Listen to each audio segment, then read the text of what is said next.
പഠിച്ച് അമേരിക്കൻ പാർലമെന്റിൽ ഈ വിഷയം അവതരിപ്പിച്ചു. 1962 മാർച്ച് 15. ഉപഭോക്താക്കൾക്ക് അവകാശങ്ങളുണ്ടെന്നും അവരുടെ അവകാശങ്ങൾ സംരക്ഷിക്കപ്പെടണമെന്നും ലോകത്തോട് ആദ്യമായിട്ട് വിളിച്ചു പറഞ്ഞ ജോൺ എഫ് കെന്നഡി നമുക്ക് എല്ലാവർക്കും അറിയാം. അതിനെ തുടർന്നാണ് ലോകത്തിൽ 185 രാഷ്ട്രങ്ങളിൽ ഇന്ന് കൺസ്യൂമർ പാസ്സാക്കിയിട്ടുണ്ട്. അതിനെ ബേസ് ചെയ്തുകൊണ്ട് 1980 രാജീവ് ഗാന്ധി ഇന്ത്യയുടെ പ്രധാനമന്ത്രിയായിരിക്കെ ഡിസംബർ 24 ഇന്ത്യയുടെ പാർലമെന്റിൽ ഈ നിയമം പാസ്സാക്കുകയുണ്ടായി. 2019 ഈ നിയമം അമെൻഡ്മെന്റ് ചെയ്തുകൊണ്ട് ഭേദഗതി വരുത്തിക്കൊണ്ട് ബഹുമാനപ്പെട്ട നമ്മുടെ പ്രധാനമന്ത്രി നരേന്ദ്രമോദിയും നിയമം പരിഷ്കരിച്ചു. ഈ നിയമങ്ങളൊക്കെ കൊണ്ടുവരുന്നത് ഈ രാജ്യത്തെ ഉപഭോക്താക്കളുടെ അവകാശങ്ങൾ സംരക്ഷിക്കപ്പെടുന്നതിന് വേണ്ടി മാത്രമാണ്. ഓരോ സെക്കൻഡിലും ഞാനിവിടെ സംസാരിക്കുന്ന ഈ സമയത്തൊക്കെ തന്നെ ഓരോ ഉപഭോക്താവും അവരുടെ അവകാശങ്ങൾ ലംഘിക്കപ്പെട്ടുകൊണ്ടിരിക്കുകയാണ്. ഒരു 10 മിനിറ്റ് മുമ്പ് തൃശ്ശൂർ സ്റ്റേഷനിൽ ട്രെയിൻ ഇറങ്ങിയ ഞാൻ ഓട്ടോറിക്ഷയ്ക്ക് കൗണ്ടറിൽ നിന്ന് ടിക്കറ്റ് എടുത്തു. ഈ മോത്തി മഹലിലേക്ക് ടിക്കറ്റ് തന്നു, കൗണ്ടറിൽ സ്ലിപ്പ് തന്നു. 30 രൂപയാണ് അതിൻ്റെ ചാർജായിട്ട് ഈടാക്കിയിട്ടുള്ളത്, അതിൽ കാണിച്ചിട്ടുള്ളത്. ഇവിടെ വന്ന് ഇറങ്ങിയപ്പോൾ 40 രൂപയാണ് എന്നോട് ചോദിച്ചത്. ബേബിയും ആരിഫ മുഹമ്മദൊക്കെ അത് കണ്ടു കാണുന്നു. 30 രൂപ നമുക്ക് ടോക്കണിൽ അടിച്ചു തന്നിട്ട് ഇവിടെ വന്ന് ഇറങ്ങിയപ്പോൾ ഞാൻ ചോദിച്ചു, സ്വാഭാവികമായിട്ടും നാട്ടുകാരുടെ പ്രശ്നങ്ങൾക്ക് ഇടപെടുന്ന ഒരു വ്യക്തി എന്ന നിലയിൽ, ഈ കൺസ്യൂമർ ഫെഡറേഷന്റെ സംസ്ഥാന സെക്രട്ടറി എന്ന നിലയിൽ സ്വാഭാവികമായിട്ടൊരു ചോദ്യം ചോദിച്ചപ്പോൾ അദ്ദേഹം പറഞ്ഞതൊക്കെ മറുപടി, നിങ്ങൾക്കൊന്നും അറിയില്ല, നിങ്ങൾ 4 ആളാണ് കയറി, അതുകൊണ്ട് 40 രൂപ തരണമെന്ന്. 3 സ്ത്രീകളാണ് കയറിയത്. അപ്പൊ ഞാൻ തിരിച്ചു ചോദിച്ചു, 2 പേര് കയറിയാൽ നിങ്ങൾ 20 രൂപ വാങ്ങുമെന്ന് ചോദിച്ചു. അദ്ദേഹത്തിന് അത്ര ഇഷ്ടപ്പെട്ടില്ല.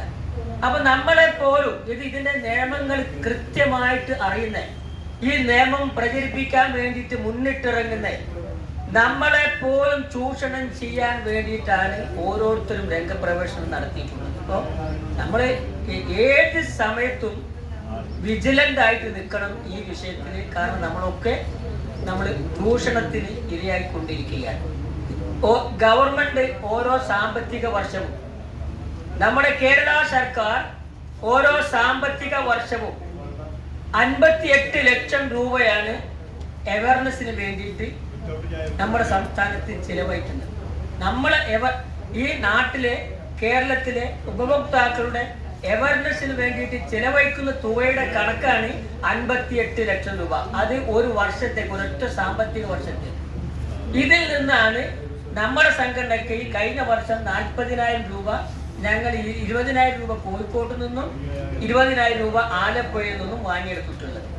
അപ്പൊ ഈ തുക വേണ്ട രീതിയിൽ ഉപയോഗിച്ചിട്ടുണ്ടെങ്കിൽ ഓരോ ഉപഭോക്താവും കൃത്യമായിട്ട് ചോദ്യം ചെയ്യാനെങ്കിലും, നടപടി അവിടെ നിൽക്കട്ടെ, ചോദ്യം ചെയ്യാനെങ്കിലും മുതിരും എന്നുള്ളതാണ് വസ്തുത. കേരള മുനിസിപ്പൽ ആക്ട് പ്രകാരം, മുനിസിപ്പാലിറ്റി നിയമപ്രകാരം കെട്ടിടം പണിയുന്ന സമയത്ത് കൃത്യമായിട്ടുള്ള വാഹന പാർക്കിംഗ് സൗജന്യമായിട്ട് അതിന് കാണിക്കണം എന്നാണ് ചട്ടം. നമ്മുടെ വാഹനങ്ങൾ മാളിൽ പാർക്ക് ചെയ്യുന്ന സമയത്ത് നമ്മൾ 10 രൂപ 20 രൂപ വാങ്ങും അല്ലെ? ഏതെങ്കിലും ഒരു ആശുപത്രിയിൽ നമ്മുടെ വാഹനങ്ങൾ പാർക്ക് ചെയ്യുകയാണെങ്കിൽ HDCന്റെ നിയമമാണെന്ന് പറഞ്ഞുകൊണ്ട് അവിടെ നിന്ന് നമ്മളെ ചൂഷണം ചെയ്യാണ്. ഇതൊക്കെ ഇല്ലീഗലാണ്. എല്ലാ ഉപഭോക്താവും ഇതിനെതിരെ അതിശക്തമായിട്ട് മുന്നോട്ട് വന്നാൽ ഒരു കാരണവശാലും ഈ രീതി അവർ തുടരില്ല. നമ്മൾ ശബ്ദിക്കാൻ തയ്യാറാകണം. അതിനു വേണ്ടിയിട്ടാണ് ഈ യോഗം വിളിച്ചു കൂട്ടി, അതിനു വേണ്ടിയിട്ടാണ് ഈ സംഘടന. നമ്മൾ ഒറ്റക്കെട്ടായിട്ട് ഒരേ മനസ്സോട് കൂടിയിട്ട് ഒരു കുടുംബം പോലെ ചെറിയ ചെറിയ പ്രയാസങ്ങളും പ്രശ്നങ്ങളൊക്കെ സ്വാഭാവികമായിട്ടും എല്ലാ സംഘടനയിലും ഉണ്ടാവും. അതെല്ലാ സംഘടനയിലും ഉണ്ട്. അതൊക്കെ പരിഹരിക്കാനുള്ള നേതൃത്വമായിട്ടുള്ള കഴിവുള്ള ആളുകളെയാണ് ഈ വേദിയിൽ ഇവിടെ ഇരിക്കുന്നത്. അതിന് വേണ്ട രീതിയിൽ അത് പരിഹരിക്കുന്നുണ്ട്. ചില പ്രശ്നങ്ങളൊക്കെ നമുക്ക് പരിഹരിക്കപ്പെടാത്ത രീതിയിൽ നമ്മളെക്കാട്ടും വലിയ ആളുകളാണെന്ന് ധരിച്ചു പോകുന്നതൊക്കെ ഉണ്ടാകാം. അതൊക്കെ നമ്മൾ വളരെ സൂക്ഷ്മം പഠിച്ചിട്ട് അതിന് എന്നിട്ടും വളരെ ക്ഷമയോട് കൂടിയിട്ട് നമ്മൾ പരിഹരിക്കാനുള്ള എല്ലാ ശ്രമങ്ങളും നമ്മുടെ ഭാഗത്തു നിന്ന് ഉണ്ടാകുന്നുണ്ട്. നമ്മുടെ ആവശ്യം ഒരാളെ ഒഴിവാക്കലല്ല, 10 പേര് ചേർത്തലാണ് നമ്മുടെ ആവശ്യം. ഇപ്പൊ നമ്മുടെ വിദ്യാലയങ്ങളിൽ, കേരളത്തിലെ എല്ലാ വിദ്യാലയങ്ങളിലും ഇപ്പൊ വിദ്യാലയങ്ങളിൽ PTA പ്രസിഡന്റുമാര്, PTA അംഗങ്ങളായിട്ട് പ്രവർത്തിക്കുന്ന ആളുകൾ നമ്മുടെ എന്റെ മുന്നിൽ ഇവിടെ ഉണ്ടാകാം. ഒരു വിദ്യാലയത്തിൽ ഒരു വർഷത്തിൽ കൺസ്യൂമർ ക്ലബ്ബ് രൂപീകരിച്ച് പ്രവർത്തിക്കുകയാണെങ്കിൽ 10,000 രൂപ കേരള ഗവൺമെന്റ് കൊടുക്കുന്നുണ്ട്. കേരള ഗവൺമെന്റ് ഒരു വർഷത്തിൽ 10,000 രൂപ. എന്താ നിങ്ങൾ ചെയ്യേണ്ടത്? അവിടെ ഒരു ക്ലബ്ബ് രൂപീകരിക്കണം. ഈ ക്ലബ്ബ് രൂപീകരിക്കുന്ന സമയത്ത് ആ ജില്ലയിലെ DSOയുമായിട്ട് നമ്മൾ എന്താക്കണം? സംസാരിക്കണം. DSO നമ്മുടെ യോഗത്തിന് വരും. ആ സ്കൂളിലെ യോഗത്തിന് വന്നിട്ട് DSO ഈ കുട്ടികൾക്കും അവിടുത്തെ പാരന്റ്സിനും ഒക്കെ ഇത് പറഞ്ഞു കൊടുക്കും. അങ്ങനെ ഒരു ക്ലബ്ബ് ഉണ്ടാക്കും. ക്ലബ്ബ് ഉണ്ടാക്കി കഴിഞ്ഞാൽ 2-3 ഒരു വർഷത്തിൽ ഇതേപോലത്തെ ഒരു 10 പാരന്റ്സിനെ വെച്ചുകൊണ്ട്, ഒരു 10-20 പാരന്റ്സിനെ വെച്ചുകൊണ്ട് നമ്മളൊരു യോഗം നടത്തിയിട്ട് അതിൻ്റെ ഒരു മിനിറ്റ്സ് ഉണ്ടാക്കിയിട്ട് അതിൻ്റെ ഒരു ഫോട്ടോ എടുത്തുകൊണ്ട് അത് ജില്ലാ സപ്ലൈ ഓഫീസർക്ക് സബ്മിറ്റ് ചെയ്താൽ അതിന് സബ്മിറ്റ് ചെയ്തൊരു 2 മന്ത് 3 മന്ത് കഴിഞ്ഞാൽ നമ്മളെ സ്കൂളിൻ്റെ അക്കൗണ്ടിലേക്ക് 10,000 രൂപ വരിക. ഇപ്പൊ നേരത്തെ നമ്മുടെ ചെയർമാൻ ഇപ്പൊ ഈ വർഷത്തെ 2025-26 സാമ്പത്തിക വർഷത്തെ സർക്കാരിന്റെ ഫണ്ട് തരാൻ ടൈമായി, അതിനുള്ള നോട്ടിഫിക്കേഷൻ വന്നു. അതിന്റെ ഭാഗമായിട്ട് ബേബി ഉൾപ്പെടെയുള്ള ആളുകളെ ചെയർമാൻ വിളിച്ചു പറഞ്ഞു, എല്ലാ ജില്ലാ പ്രസിഡന്റുമാരെയും വിളിച്ചു പറഞ്ഞു, നിങ്ങൾക്കൊക്കെ ഫണ്ട് കിട്ടും. എല്ലാ ജില്ലാ കമ്മിറ്റിക്കും മിനിമം 20,000 രൂപ കിട്ടും. എന്തിനാ ഗവൺമെന്റ് ഇത് കൊടുക്കുന്നത്? നാട്ടുകാരെ അവയർനെസ്, ജനങ്ങളെ അവയർനെസ് ചെയ്യാൻ വേണ്ടിയിട്ട് മാത്രമാണ്.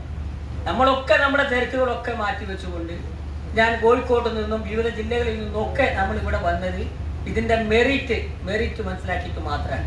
മറ്റുള്ള സംഘടനയെ പോലെയല്ല കൺസ്യൂമർ സംഘടനയെ കേരള ഗവൺമെന്റ്, ഈ രാജ്യത്തെ മുഴുവൻ ഗവൺമെന്റും വളരെ സസൂക്ഷ്മം ശ്രദ്ധിക്കുന്ന സംഘടനയാണ്. അതിന് എല്ലാവിധ ഒത്താശയും ചെയ്യുന്നതാണ് ഗവൺമെന്റിന്റെ രീതി. ഈ സംഘടന നിലനിൽക്കണം, ഗവൺമെന്റിന്റെ ആവശ്യം അതാണ്. ഇത്തരം ഇപ്പൊ കഴിഞ്ഞ ഒരു 6 മാസം മുമ്പ് ഞാനും ചെയർമാൻ ആലപ്പുഴയിൽ നിന്നും ഞാൻ കോഴിക്കോട്ട് നിന്നും ഓൺലൈൻ യോഗത്തിൽ പങ്കെടുത്തു. ആ യോഗത്തിൽ കൃത്യമായിട്ട് സെക്രട്ടേറിയറ്റിൽ നിന്നാണ് യോഗം ഓപ്പറേറ്റ് ചെയ്തത്. ഓൺലൈൻ മീറ്റിംഗ് ആയിരുന്നു. അതിൽ വ്യക്തമായിട്ട് വരുന്ന എന്താന്ന് വെച്ചാൽ കേരളത്തിൽ ഇനിയും സംഘടനകൾ വേണമെന്നാ പറയുന്നത്. ഏത് കേരളത്തിൽ കൺസ്യൂമർ സംഘടനകൾ എണ്ണം വർദ്ധിക്കണം. ഇപ്പൊ ഞങ്ങൾ അങ്ങോട്ട് പറഞ്ഞു, എണ്ണം വർദ്ധിച്ചതുകൊണ്ട് കാര്യമില്ല, നിങ്ങൾ തരുന്ന കൺസ്യൂമർ കോർപ്പറേറ്റ് ഫണ്ട് വർദ്ധിപ്പിക്കണം. ഞങ്ങൾ കേരളത്തിലെ 78 താലൂക്കുകളിലേക്കും നമ്മുടെ സംഘടന വിപുലീകരിക്കാൻ തീരുമാനിക്കുകയാണ്. അതിന്റെ ഭാഗമായിട്ട് ഞാൻ ഇവിടെ ഒന്ന് അനൗൺസ് ചെയ്യാൻ, എറണാകുളം ജില്ലയിലെ മുഴുവൻ ബേബിയുടെയും ആരിഫ മുഹമ്മദിന്റെയും നേതൃത്വത്തിലുള്ള കമ്മിറ്റി അവിടുത്തെ മുഴുവൻ താലൂക്ക് കമ്മിറ്റികളും രൂപീകരിച്ചു. 7 താലൂക്ക് കമ്മിറ്റികൾ രൂപീകരിച്ചു കഴിഞ്ഞു. അവരെ ഞാൻ സംസ്ഥാന കമ്മിറ്റിക്ക് വേണ്ടി അഭിനന്ദിക്കുകയാണ്. ഇങ്ങനെ രൂപീകരിച്ചു കഴിഞ്ഞാൽ താഴെ തട്ടിലുള്ള ജനങ്ങളുടെ ഇടയിലേക്ക് നമ്മുടെ ഈ മെസ്സേജ് എത്തിക്കുവാൻ നമുക്ക് സാധിക്കും. അത് നമ്മുടെ ദൗത്യമാണ്. എത്ര സമയമെടുത്തിട്ടാണെങ്കിലും ആ ദൗത്യം നമ്മൾ എന്താക്കണം? പൂർത്തീകരിക്കണം. അപ്പൊ അങ്ങനെ പൂർത്തീകരിക്കുവാനും ഇതിന്റെ മെസ്സേജ് എല്ലാ സ്ഥലങ്ങളിലേക്കും എത്തിക്കുവാനും ഈ ഇരിക്കുന്ന നമുക്ക് എല്ലാവർക്കും, ആളുകളുടെ എണ്ണത്തിൽ കുറവുണ്ടെങ്കിലും ഉള്ള ആളുകൾ ആത്മാർത്ഥമായിട്ട് പ്രവർത്തിച്ചാൽ ഇത് നന്നായിട്ട് നമുക്ക് എന്താക്കാൻ സാധിക്കും? മുന്നോട്ട് കൊണ്ടുപോകാൻ നമുക്ക് സാധിക്കും. അപ്പൊ കൂടുതലായിട്ട് ഞാനൊന്നും പറയുന്നില്ല. സംസ്ഥാന സമ്മേളനം മാർച്ച് മാസത്തിൽ നമുക്ക് നടക്കേണ്ടതാണ്.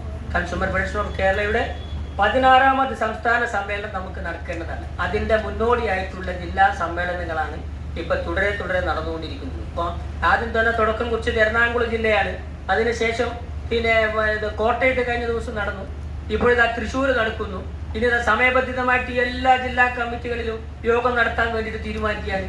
യോഗം നടത്താൻ താല്പര്യമില്ലാത്ത അല്ലെങ്കിൽ പിന്നോട്ട് നിൽക്കുന്ന പിന്നെ നമ്മുടെ സംസ്ഥാന കമ്മിറ്റിയുടെ നിർദ്ദേശങ്ങൾ പാലിക്കാത്ത ആ ജില്ലാ കമ്മിറ്റിയെ മരവിപ്പിച്ചു കഴിഞ്ഞിട്ട് സംസ്ഥാന കമ്മിറ്റി കൂടി ഇരുന്നുകൊണ്ട് അതിന് നേതൃത്വപരമായിട്ടുള്ള സംസ്ഥാന ഭാരവാഹികൾക്ക് ചുമതല കൊടുത്തിട്ട് അവരെന്താക്കും? ജില്ലാ സമ്മേളനങ്ങൾ വിളിച്ചു ചേർക്കും.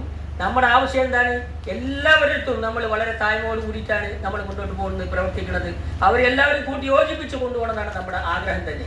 പക്ഷേ നമ്മൾ ആ ആഗ്രഹമൊക്കെ നിൽക്കുമ്പോൾ തന്നെ നമ്മുടെ നിർദ്ദേശങ്ങൾ പാലിക്കാത്ത സിറ്റുവേഷൻ ഉണ്ടെങ്കിൽ ഒറ്റക്കെട്ടായിട്ട് നമ്മുടെ സംസ്ഥാന സെക്രട്ടറി ഹീര ഉൾപ്പെടെയുള്ള ആളുകൾ ഇവിടെയുണ്ട്. നമ്മൾ ഒറ്റക്കെട്ടായിട്ടാണ് തീരുമാനങ്ങൾ എടുക്കേണ്ടത്. ഒരിക്കലും ഒരാളല്ല ഇതിന്റെ അതോറിറ്റി. ഇവിടെ യോഗം വിളിക്കാൻ വേണ്ടിയിട്ട് ബഹുമാനപ്പെട്ട സംസ്ഥാന vice chairman Gafoor T Muhammad ഹാജിയെ മറ്റേ അതിനെ അധികാരപ്പെടുത്തിയത് ഒരാളല്ല, നമ്മുടെ സംസ്ഥാന കമ്മിറ്റിയുടെ മിനിറ്റ്സ് പ്രകാരമാണ് ഇന്ന് ഇവിടെ യോഗം വിളിച്ചു ചേർക്കുന്നത്. നമുക്ക് എല്ലാവർക്കും ഒറ്റക്കെട്ടായിട്ട് മുന്നോട്ട് പോകണം. ഇതിന്റെ പ്രവർത്തനം വളരെ ശക്തമായിട്ട് നമുക്ക് എല്ലാ ജില്ലകളിലേക്കും താലൂക്കുകളിലേക്കും എത്തിച്ച് ഇതിന്റെ അവയർനെസ് ഇവിടുത്തെ കേരളത്തിലെ മുഴുവൻ ആളുകളിലേക്കും നമുക്ക് എത്തിക്കുവാൻ സാധിക്കട്ടെ എന്ന് മാത്രം ആത്മാർത്ഥമായിട്ട് പറഞ്ഞുകൊണ്ട് എന്റെ വാക്കുകൾ നിർത്തുന്നു. നന്ദി, നമസ്കാരം, ജയ് ഹിന്ദ്.